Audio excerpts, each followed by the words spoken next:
Alors, comme vous le savez, il y a, les dernières années ont connu une forte croissance et une forte pénétration de ce qu'on appelle les technologies de l'information et de la communication. Et ça, on le voit au cours de notre vie quotidienne, puisqu'il y a énormément de gens qui utilisent des smartphones, des tablettes, des ordinateurs portables et d'autres objets connectés. Et ceci, on peut le voir à travers l'augmentation des chiffres devant des terminaux informatiques miniaturisés, à savoir les smartphones et les tablettes, et également le développement des réseaux de communication à haut débit, en particulier la fibre optique, la 4G et la 5G. Alors, ces nouvelles technologies connaissent de nombreuses, ils ont de nombreuses applications dans le domaine de la santé, et en particulier dans le domaine de la diabétologie, ce qu'on appelle la e-santé, qui correspond à l'application en fait de ces technologies à l'ensemble des activités en rapport avec la santé et la fourniture de soins à distance. Donc auparavant, il y avait une connexion à travers des ordinateurs, puis à travers les appareils connectés, et actuellement par des objets connectés. Et l'objectif de ces technologies dans le cadre de la santé, c'est d'abord améliorer la santé, bien évidemment.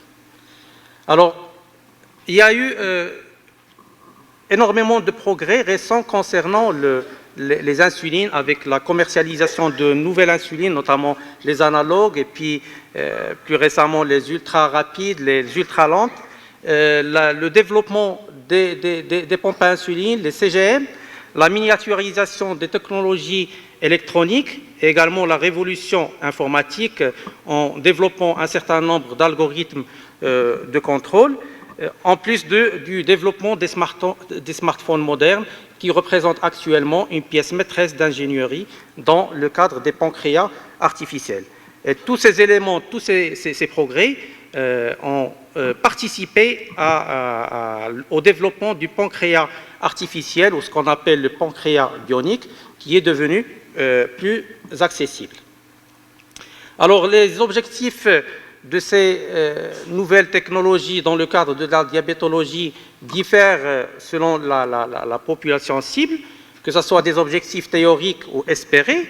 Alors, pour les patients, c'est pour qu'ils puissent devenir acteurs de leur santé. Donc, comme vous le savez, et surtout pour le diabète de type 1, c'est généralement des patients qui sont jeunes, qui manipulent facilement tous les objets connectés, et également, ils espèrent avoir une bonne qualité de vie. Alors, pour les professionnels, c'est un autre objectif, c'est beaucoup plus dans l'objectif d'avoir un meilleur état d'équilibre avec un gain d'efficacité, et également la diminution des coûts de cette maladie. Alors, au cours de cet exposé, je vais essayer de faire le point sur un certain nombre de nouvelles technologies concernant la diabétologie, en particulier tout ce qui concerne la surveillance et l'éducation thérapeutique en insistant sur les CGM. Et puis, sur le plan thérapeutique, je vais parler de la pompe à insuline, du pancréas artificiel qui correspond au couple pompe et CGM en boucle fermée, et également, je vais toucher un petit mot concernant la pompe bi-hormonale qui utilise aussi bien l'insuline que le glucagon.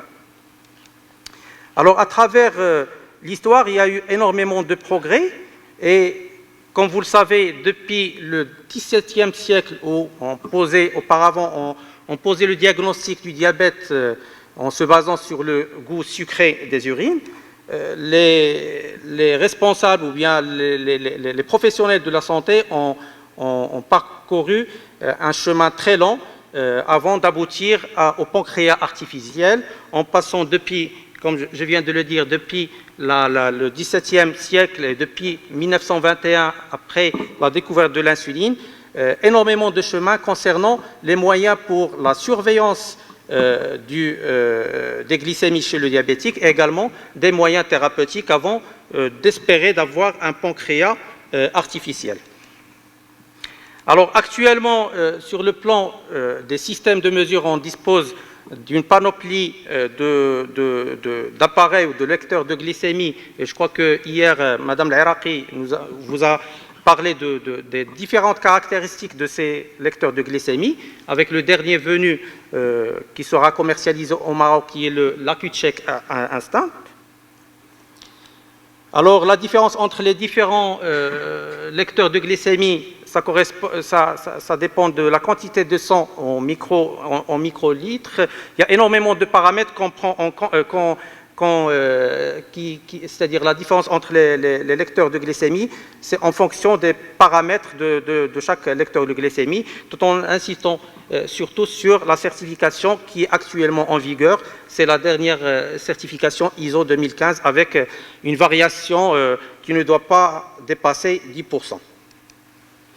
Alors, actuellement, il y a sur le marché ce qu'on appelle des lecteurs qu'on peut utiliser comme des clés USB qui permettent d'avoir des courbes de glycémie et également des tableaux que l'utilisateur, c'est-à-dire le patient diabétique, peut utiliser. Et puis, il y a également d'autres lecteurs qu'on peut connecter à des smartphones comme l'iPhone.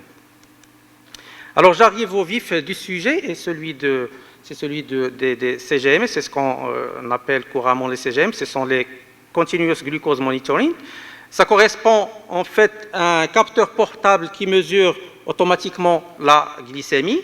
Cette mesure se fait de façon à des intervalles réguliers et plusieurs fois, généralement toutes les 5 minutes, et ce qui correspond généralement à peu près 300 mesures par jour. Le principe est simple, puisque ces CGM sont composés d'un capteur de glycémie et puis d'un transmetteur qui va transmettre l'information à un récepteur qui va afficher le résultat de la glycémie. Alors, cette glycémie, elle est généralement mesurée au niveau du liquide interstitiel. Il faut savoir qu'il y a une différence qu'il faut prendre en compte entre la glycémie mesurée au niveau capillaire ou plasmatique par rapport à la glycémie mesurée au niveau interstitiel. C'est la raison pour laquelle on va voir tout à l'heure les implications de cette différence. Et généralement, la glycémie mesurée au niveau interstitiel est inférieure à la glycémie mesurée au niveau capillaire ou plasmatique. Alors, actuellement, on dispose de différents systèmes de CGMS. Il y a ce qu'on appelle les CGMS rétrospectifs, appelés couramment les haltères glycémiques, les CGM en temps réel, et puis les flash GM, qui sont différents des glucomètres et également différents des CGM. Alors, pour les CGM rétrospectifs ou les haltères glycémiques, ils permettent un enregistrement généralement sur 6 à 7 jours ou 8 jours. Cet enregistrement se fait à l'aveugle, c'est-à-dire ni le professionnel de santé ni le patient a accès à ces résultats pendant l'enregistrement. Le patient est passif, donc il ne peut pas agir au cours de l'enregistrement. Ça nécessite des calibrations par des glycémiques capillaires. L'analyse, bien évidemment, elle est rétrospective. Et puis, ça sert sur le plan, c'est-à-dire pour améliorer l'éducation thérapeutique du patient et également pour l'adaptation du schéma d'insuline. Là, c'est juste un schéma qui représente ce qu'on récupère après un enregistrement par un haltère glycémique. Généralement, ce que le patient peut faire à travers des glycémies capillaires, ce sont ces points rouges. Et puis, au-delà, il est pratiquement aveugle parce qu'il passe à côté de ça, et puis à côté des hypoglycémies. Alors là, c'est juste des exemples de ma petite série personnelle. C'est un jeune patient que je suivais pour un diabète de type 1 et chez qui j'avais réalisé ce CGM rétrospectif. En analysant les résultats de ce CGM, j'avais l'explication à tout, sauf à cette hyperglycémie qui survient vers 18 heures, et en poussant l'interrogatoire, je me suis rendu compte que, en fait, c'était le moment où ce jeune patient prenait sa console et commençait à jouer avec une décharge d'adrénaline qui fait augmenter les glycémies. Là, c'est une autre patiente que je suis toujours, chez qui je n'avais pas d'explication, toujours à cette hyperglycémie à 18 heures, et en fait, finalement, c'était le moment où il faisait sa séance d'activité physique, une marche d'une demi-heure. Pour l'instant, je n'ai pas d'explication à ça, mais ça reste c'est-à-dire, c'est des éléments qu'on peut avoir, qu'on peut découvrir à travers ces enregistrements. Là, c'est un patient, c'est un médecin que je suivais également, qui faisait beaucoup d'hypoglycémie avec des pertes de connaissance. Et à travers cet enregistrement, on voit les hypoglycémies qui sont pratiquement constantes. Là, c'est une autre patiente suivie pour un syndrome de Mauriac avec un diabète très, très, très instable. Et puis, le dernier exemple, c'est celui d'une patiente que je suis toujours, qui avait un diabète plus ou moins instable, mais après sa mise sous pompe, vous voyez la différence entre le premier enregistrement et le deuxième. Alors, le deuxième type de CGM, ce sont les CGM en temps réel, qui permettent d'avoir des valeurs qui vont être transmises en continu sur un capteur. Ils montrent également des tendances, c'est-à-dire le fait d'une augmentation ou bien d'une baisse, avec une mention sur la vitesse de baisse ou bien d'élévation de la glycémie. Les patients qui portent ce genre de CGM sont actifs, c'est-à-dire ils peuvent agir au moment de l'enregistrement, et ces CGM peuvent être utilisés soit seuls ou couplés à la pompe d'insuline externe.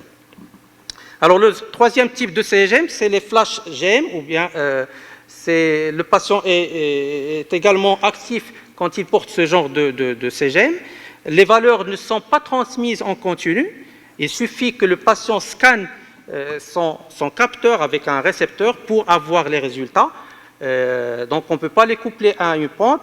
Alors l'avantage de cette nouvelle technique ou nouvelle technologie de mesure de la glycémie, c'est la durée d'utilisation de ces capteurs qui avoisinent les 14 jours. Donc c'est 2 semaines au lieu de 1 semaine ou bien 3 ou 5 jours.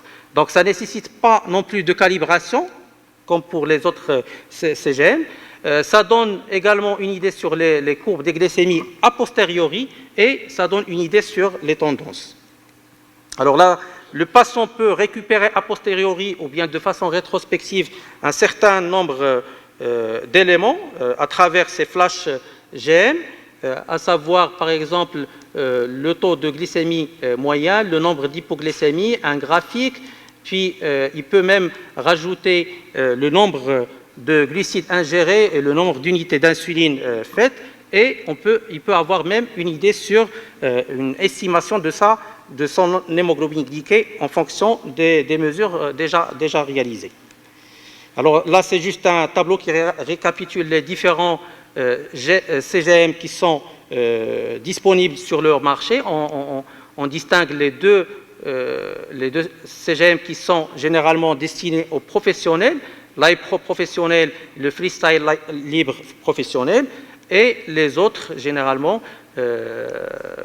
qui sont utilisés par les patients. Alors la différence entre les anciens CGM et les actuels, c'est-à-dire surtout avec les produits de Abbott, le freestyle libre pro, c'est surtout la durée d'utilisation, c'est pratiquement 2 semaines, et puis la non-nécessité de faire des calibrations itératives. Alors là, c'est juste un focus sur le MARD, c'est-à-dire le degré de précision de ces CGM, qui doit avoisiner actuellement 10%. Alors, est-ce qu'il y a un avantage à utiliser ces CGM par rapport versus l'autosurveillance glycémique conventionnelle? Donc, comme je l'ai dit au début, ça permet de faire une mesure toutes les 5 minutes. Ça correspond à environ 300 mesures par jour versus 4 à 10 glycémies au maximum capillaire. Il n'y a pas de douleur ni prise de sang. Ça donne également, ou ça nous permet, ou permet aux patients d'avoir une information sur la tendance de la direction et la vitesse de changement de la glycémie. Ça permet également d'avoir des alertes en cas d'hypo ou bien d'hyper pendant des activités particulières, notamment le sommeil, la conduite, à l'école, pendant une séance de sport. Et puis, les CGM peut être également intégrés à une pompe à insuline. Alors, ces avantages ont été démontrés par un certain nombre d'essais contrôlés randomisés qui ont démontré comme quoi l'utilisation de ces CGM améliore les résultats de l'hémoglobine glyquée, réduit ou au moins n'augmente pas le risque d'hypoglycémie, permet de prendre les meilleures décisions en cas d'augmentation ou de baisse de la glycémie. Et puis, ces études ont été réalisées aussi bien chez l'adulte que chez l'enfant. Alors, est-ce qu'il y a des inconvénients? Tout à l'heure, j'ai parlé de la différence de glycémie entre le tissu interstitiel ou bien le liquide interstitiel et la vraie glycémie capillaire ou plasmatique. Il faut avoir à l'esprit comme quoi il y a toujours une différence entre la vraie glycémie capillaire ou plasmatique par rapport à la glycémie prise par les CGM. Pourquoi? Parce qu'il y a toujours un retard pour avoir la vraie glycémie. Donc, il y a généralement un retard de 5 à 15 minutes, et surtout pendant les changements rapides, c'est-à-dire après une activité physique ou bien après un repas. Et puis, généralement, on peut également avoir une surestimation des glycémies en cas d'hypoxémie. C'est la raison pour laquelle, dès que le patient a un doute sur une glycémie, il doit confirmer avant de prendre, c'est-à-dire confirmer cette glycémie par une glycémie capillaire avant de prendre une décision. Alors, la dernière actualité concernant ces CGM, ça concerne cet appareil, c'est le Dexcom G5 mobile qui a été approuvé par la FDA, comme quoi, c'est-à-dire le patient peut se baser sur ces données pour prendre une décision thérapeutique, contrairement aux autres types de CGM. Alors, les indications, actuellement, ils sont clairs, ils sont proposés aussi bien par l'ADA de 2017 et l'ACE en 2016. Donc, généralement, on peut proposer les CGM chez les patients diabétiques de type 1 qui, pour des raisons personnelles, effectuent régulièrement et fréquemment des autocontrôles glycémiques. En cas d'hypoglycémie fréquente ou sévère, en cas de variabilité glycémique cliniquement significative qu'on peut évaluer par des indices comme le MEG et le MOT, en cas d'hémoglobine glyquée qui n'est pas aux objectifs, en cas de discordance entre l'hémoglobine glyquée et les données de l'autocontrôle glycémique, et enfin en cas d'activité sportive à risque élevé. Alors chez le diabétique de type 2, les indications ne sont pas très claires, mais on peut proposer c'est-à-dire l'utilisation du CGMS chez les diabétiques de type 2 insulinotraités ou bien chez les femmes enceintes. Alors j'arrive aux pompes à insuline externes. En fait, pour arriver à ce fameux pancréas artificiel, actuellement il y a deux sortes d'approches. Il y a l'approche unie hormonale utilisant seulement l'insuline et l'approche bi-hormonale qui utilise aussi bien l'insuline que le glucagon. Alors le principe d'une pompe à insuline externe est simple. Donc il y a un débit de base qu'on peut changer. On peut avoir une multitude de débits de base par jour avec l'éventualité d'un arrêt de ce débit. Et puis, en plus de ce débit, on peut avoir un certain nombre de bolus. Ça peut être un bolus simple, ça peut être un bolus carré, c'est-à-dire surtout pour les repas qui durent très longtemps. On peut même avoir un bolus duo, c'est-à-dire l'association d'un bolus simple à un bolus carré pendant les repas, associant un excès d'apport en glucides rapides, mais également parfois un excès d'apport en lipides qui nécessite une durée d'action plus longue. Là, c'est juste un tableau qui qui montre les différents appareils ou les différentes pompes qui sont disponibles. Il y a, en plus de ces différentes pompes, la dernière génération, c'est le Minimed 530, 640 et 670. On va en parler tout de suite. Alors, les indications des pompes à insuline externes sont actuellement claires, puisque c'est destiné beaucoup plus chez les patients qui présentent un déséquilibre glycémique majeur sous insulinothérapie optimisée. En cas de diabète instable, c'est surtout l'apanage du diabétique de type 1, en cas de phénomène de l'aube et en cas d'hypoglycémie sévère et ou nocturne, sans oublier l'indication chez la femme enceinte diabétique ou lors d'un projet de grossesse. Alors, les contre-indications, il y a d'abord la rétinopathie ischémique sévère, rapidement progressive, ou la rétinopathie proliférative. Mais je crois qu'avec les nouvelles pompes à insuline qu'on va voir tout de suite, cette contre-indication va devenir relative au lieu d'être une contre-indication absolue. Il y a également l'exposition à des champs magnétiques intenses. Et enfin, on n'a pas le droit de placer une pompe chez une patiente ou un patient avec des troubles psychiatriques graves. Alors actuellement, sur le marché, il y a 4 types de pompes.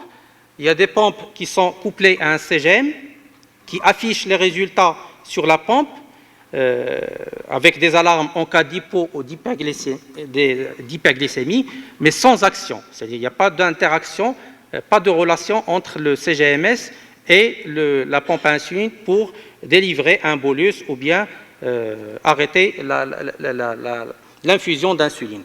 Alors le deuxième type, c'est les pompes couplées à un CGM avec affichage des résultats, l'arrêt en cas, c'est-à-dire l'arrêt de l'infusion d'insuline en cas d'hypoglycémie, le calcul et le calcul des doses. Le troisième type d'insuline, de pompes à insuline, c'est les pompes couplées à un CGM avec affichage des résultats, arrêt si tendance vers l'hypoglycémie et avec également un calcul des doses. Et la dernière génération, c'est les pompes couplées à un CGM presque autonome, c'est ce qu'on appelle le pancréas artificiel. Alors là, vous voyez l'enregistrement d'un CGM couplé à une pompe dotée d'un système d'arrêt automatique en cas d'hypoglycémie. Et vous voyez, dès que la glycémie arrive à ce seuil, il y a automatiquement un arrêt de l'infusion d'insuline par la pompe. Alors le deuxième système, c'est le système d'arrêt automatique prédictif de l'hypoglycémie.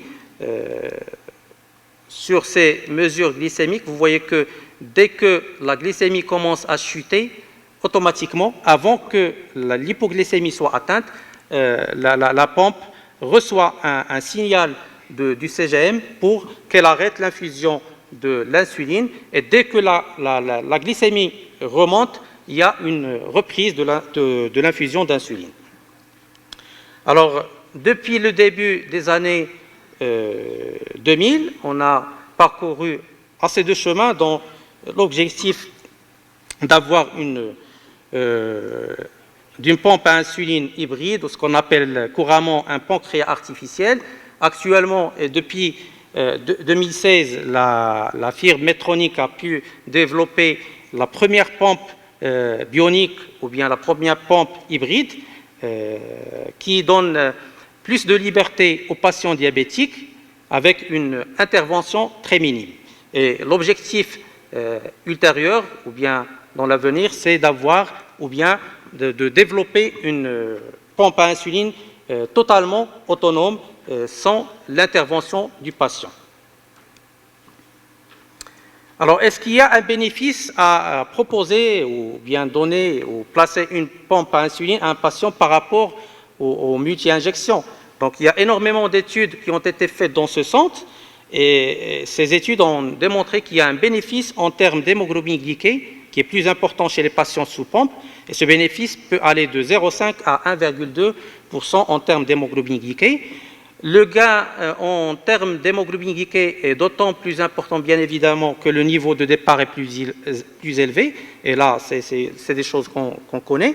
Et puis que le port du capteur est plus important. Plus le patient porte un CGM associé à la pompe, plus on gagne ou bien en termes d'hémoglobine glyquée. Sans oublier l'amélioration de la qualité de vie. Ça dépend du patient. S'il est très motivé, automatiquement, ça va aboutir à une amélioration de sa qualité de vie. Mais si le patient n'est pas motivé, le port d'une pompe à insuline, généralement pour ce genre de patient, est un fardeau. Alors là, c'est juste, je ne vais pas m'attarder parce que Monsieur le Président m'a demandé de faire court. Donc c'est juste des études qui ont démontré la supériorité de la pompe à insuline par rapport aux multi-injections, que ce soit chez l'adulte et que ce soit chez l'enfant. Là, c'est une autre étude comparant, ou bien c'est une méta-analyse qui a intéressé à peu près 25 études et qui a démontré qu'il y a un bénéfice très important en termes d'hémoglobine glyquée, en termes de temps passé en hypoglycémie et également en termes de risque d'hypoglycémie entre les patients qui étaient sous pompe à insuline par rapport aux patients sous multi-injection. Et là, c'est le schéma qui montre ou bien le graphique qui montre c'est-à-dire les données qui sont en faveur de la pompe à insuline. Alors, j'arrive à cette étude, l'étude Aspire in Home, qui a comparé deux types de pompes, ou bien deux types de patients.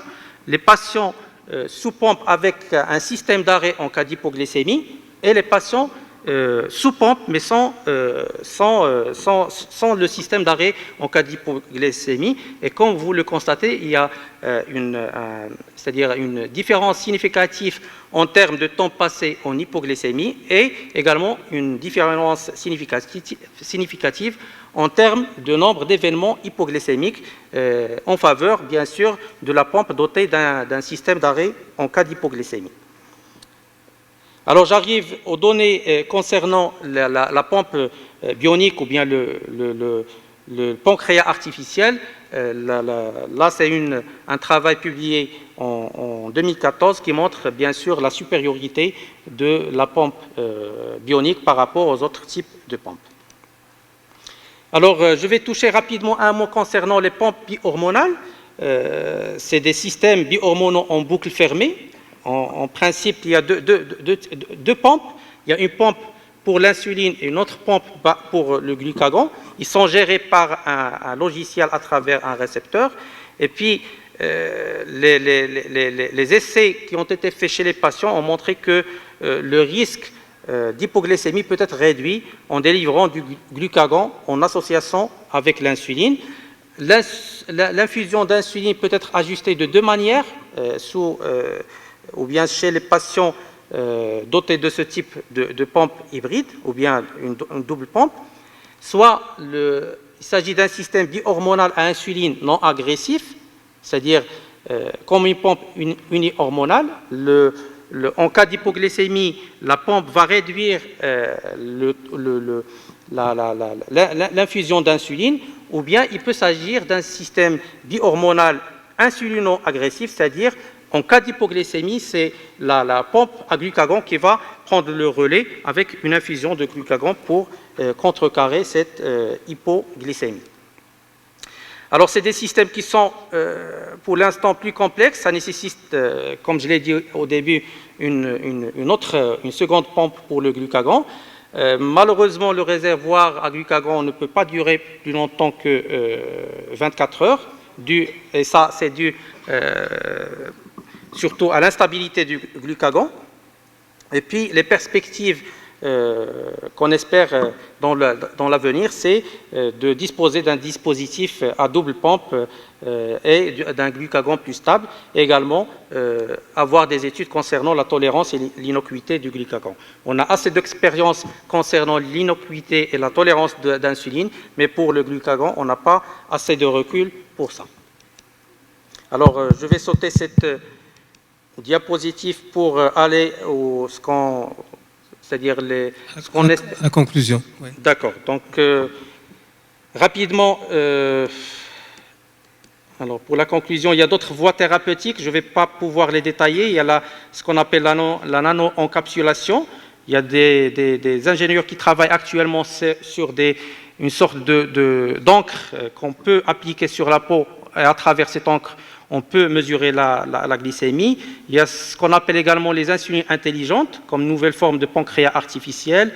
Il y a cette nano-encapsulation qu'on peut utiliser également comme moyen de protection dans la greffe des îlots pancréatiques. Et puis, il y a également les insulines orales qu'on peut utiliser sous forme, c'est-à-dire encapsulées, ou bien sous forme également de patch. Il y a d'autres systèmes qui sont en cours de développement, mais malheureusement, on n'a pas le temps de les détailler. Alors, en conclusion, la mesure continue du glucose est une avancée majeure pour la prise en charge des diabétiques.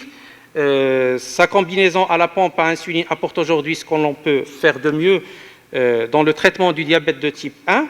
Le principal frein à sa diffusion aujourd'hui est malheureusement l'absence de remboursement, surtout dans notre contexte où on a énormément de patients qui nécessitent la mise en place de pompes, mais malheureusement par manque de moyens et de remboursement, on n'y arrive pas.